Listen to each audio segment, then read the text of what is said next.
Hello viewers, mechatronics ল্যাবের পক্ষ থেকে সবাইকে স্বাগতম।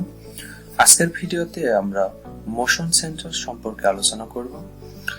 আজকের ভিডিওতে থাকছে মোশন সেন্সর কি, কেন ব্যবহার করব, এর প্রকারভেদ, দেখতে কেমন, এর পিন আউট এবং একটি মোশন সেন্সর কিভাবে কাজ করে, এই সমস্ত বিষয়ে আজকে আমরা জানব।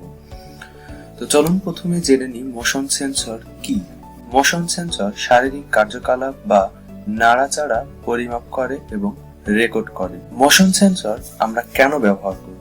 মোশন সেন্সর ব্যবহারের ফলে নিরাপত্তা এবং শক্তি দক্ষতার ক্ষেত্রে মোশন সেন্সর জনপ্রিয়। এগুলি চুরির অ্যালার্ম বা সুরক্ষা ক্যামেরার জন্য ব্যবহার করা যেতে পারে।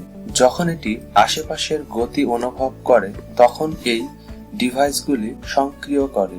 এটি একটি বিল্ডিং এর লাইট বন্ধ করে শক্তি সঞ্চয়কারী হতে পারে যখন এটি আর কোনো গতি অনুভব করে না, যা অফিস, ভবন বা বিশ্রামাগারে নিয়মিত ব্যবহার করা হয়।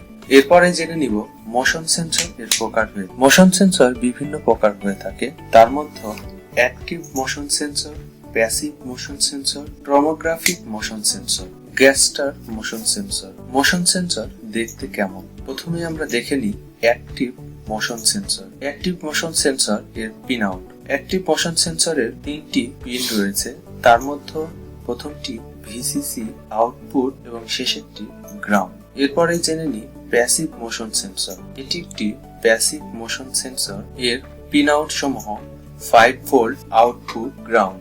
গ্যাস্টার motion sensor. Gesture motion sensor এর pin out ground, VCC, MCLR, SCL, SDR, D.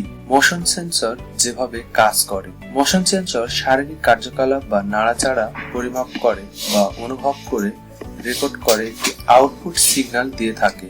এই সেন্সর এআইআর ডিটেক্ট করে, তাই এই পির বা মোশন সেন্সর দিয়ে মানুষের নাড়াচাড়া সহজে ধরা সম্ভব। কিন্তু পিআইআর বা পির প্যাসিভ নিষ্ক্রিয় সেন্সর, অ্যাক্টিভ সক্রিয় সেন্সর নয়।